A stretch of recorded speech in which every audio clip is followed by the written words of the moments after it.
Oke, oke. Bye. Sampai ketemu lagi. Terima kasih. Dadah. Oke. Halo sahabat Energi. Bersama saya lagi Mia Dharma. Ketemu di ruang tamu Mia.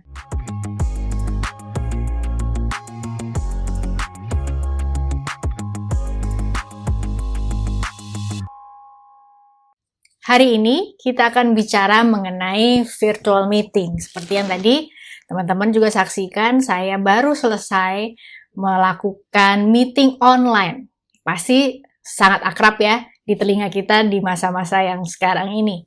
Nah, bicara mengenai virtual meeting, ada beberapa hal yang saya ingin bagikan. Terlepas dari kondisi yang terjadi di sekitar kita, bahwa semuanya sekarang lebih banyak dimaksimalkan melalui online atau virtual.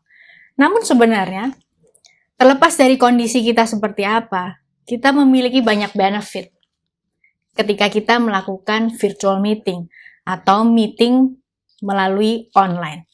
Yang pertama adalah kita tetap memanfaatkan dan menjaga produktivitas kita kerja.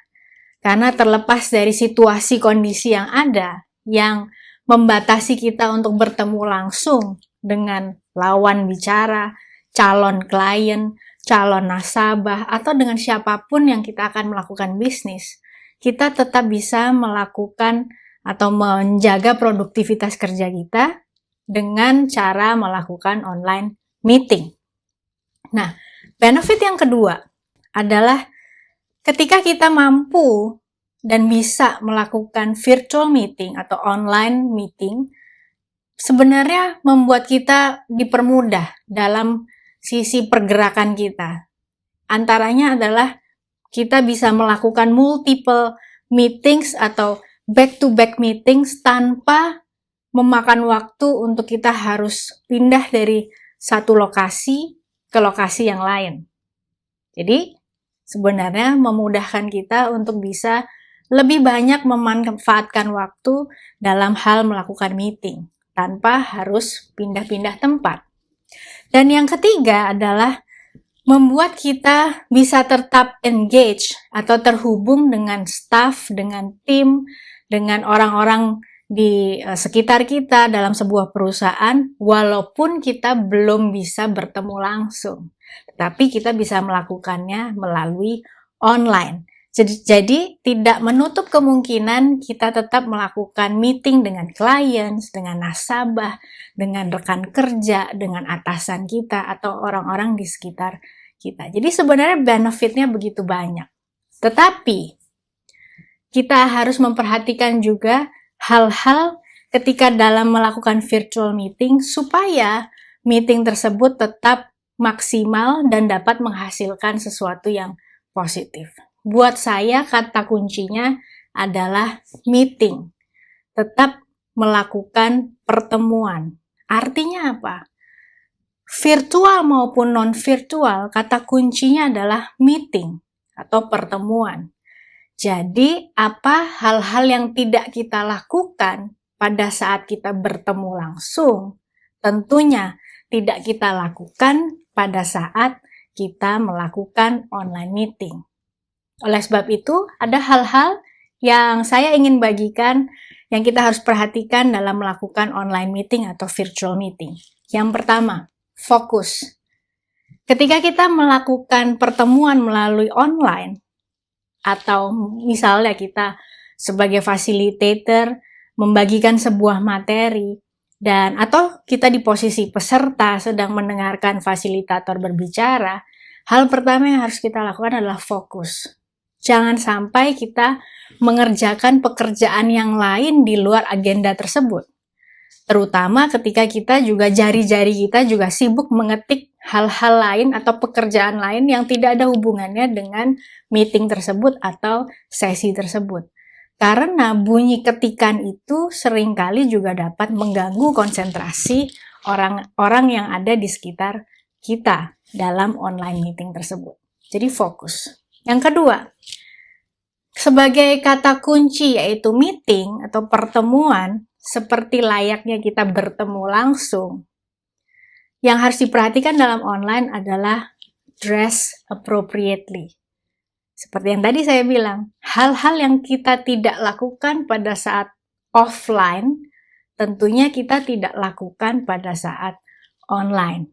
Pastinya ketika kita bertemu dengan calon klien, calon nasabah, atau dengan orang-orang yang ingin kita temui, pastinya kita memperhatikan penampilan kita, bukan?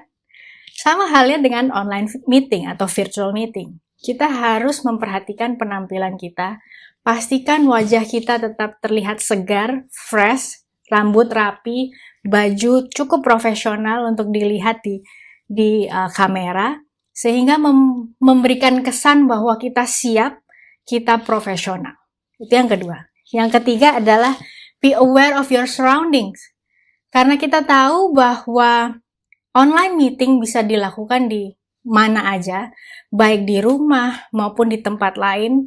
Mungkin kita mencari sambungan atau internet yang lancar, jadi kita harus keluar dari rumah dan mencari lokasi yang lebih enak dan lebih kondusif. Kita harus memastikan bahwa situasi di sekitar kita adalah cukup tenang ketika kita melakukan virtual meeting. Jangan sampai suara-suara di sekitar kita mengganggu konsentrasi orang lain yang tergabung dalam online meeting itu. Kemudian, poin yang keempat adalah mute your microphone when you are not talking. Artinya apa? Ketika kita mendengarkan orang lain sedang berbicara, sebaiknya komputer kita atau laptop kita harus di mute atau soundnya harus di off-kan dulu. Supaya apa? Ketika kita, mungkin di sekitar kita ada orang yang berbicara, atau ada bunyi-bunyian atau suara-suara yang tidak relate dengan konteks meeting tersebut, tidak terlalu mengganggu konsentrasi. Terutama ketika kita tidak sedang berbicara. Ya. Dan yang kelima, speak up. Kelemahan dari virtual meeting atau online meeting, kita tidak bisa terlalu merasakan kehadiran orang lain. Betul ya? Berbeda dengan ketika kita bertemu langsung. Kita bisa lihat, baca bahasa tubuhnya, ekspresi wajahnya, kehadiran orang lain atau bahkan kehadiran kita tuh bisa dirasa dengan baik. Nah, berbeda dengan virtual meeting, kita perlu mengkomunikasikan respon kita terhadap orang yang sedang berbicara di meeting tersebut dengan jelas. Artinya, ketika ada pertanyaan, ada yang berpendapat, atau ada pertanyaan, atau ada respon, kita harus bereaksi, merespon dengan baik. Ketika kita mau melakukan pertanyaan atau mengajukan pertanyaan, jangan lupa soundnya di-on-kan dulu, gitu ya. Jadi jangan sampai lawan bicara atau fasilitator kelas merasa kelasnya dingin banget ya, adem-adem aja, nggak ada suaranya, sepi banget. Sehingga seolah-olah tidak berbicara dengan siapapun. Sedih kan? Ya. Jadi, poin keenam, dalam melakukan virtual meeting, kita harus memperhatikan policy yang ada, yang disetujui bersama-sama.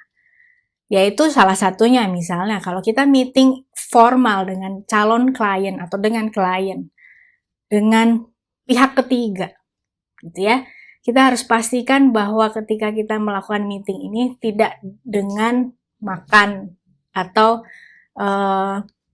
menikmati makan siang atau hanya sekedar snacking atau cemilan-cemilan. Kecuali di awal memang disetujui bahwa nggak apa-apa ya kalau kita sambil nyemil, sambil ngopi, dan lain sebagainya.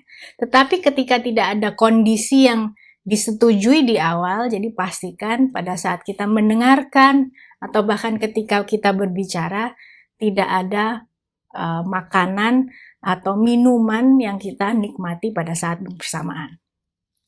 Yang ketujuh, yaitu stay seated and stay present. Artinya apa? Kehadiran kita sangat amat diperlukan karena kita online, sekali lagi, selain reaksi respon dengan suara, waktu misalnya ada pertanyaan atau tidak, kita juga bisa terlihat dengan kita menghidupkan kamera kita dan hanya sekedar memberikan signal body language yang positif bahwa kita menyimak dan mendengarkan.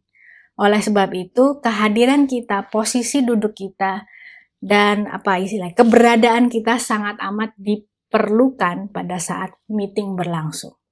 Artinya, jangan tiba-tiba hilang, kursinya kosong, tanpa ada pemberitahuan. Sehingga ketika nanti mungkin pemimpin rapat atau fasilitator bertanya, menanyakan kitanya tidak ada di tempat. Jadi itu hal-hal yang kita harus perhatikan. Dan pastinya hal yang paling penting adalah dalam melakukan virtual meeting, pastikan ketika kondisi memungkinkan kamera laptop kita atau komputer kita tetap on. Sekali lagi, bukan hanya tentang diri kita meeting ini, tetapi kita mensupport, membantu lawan bicara untuk merasakan kehadiran kita ada. Saya Mia Dharma, demikian tips mengenai virtual meeting, dan sampai jumpa di ruang tamu Mia berikutnya.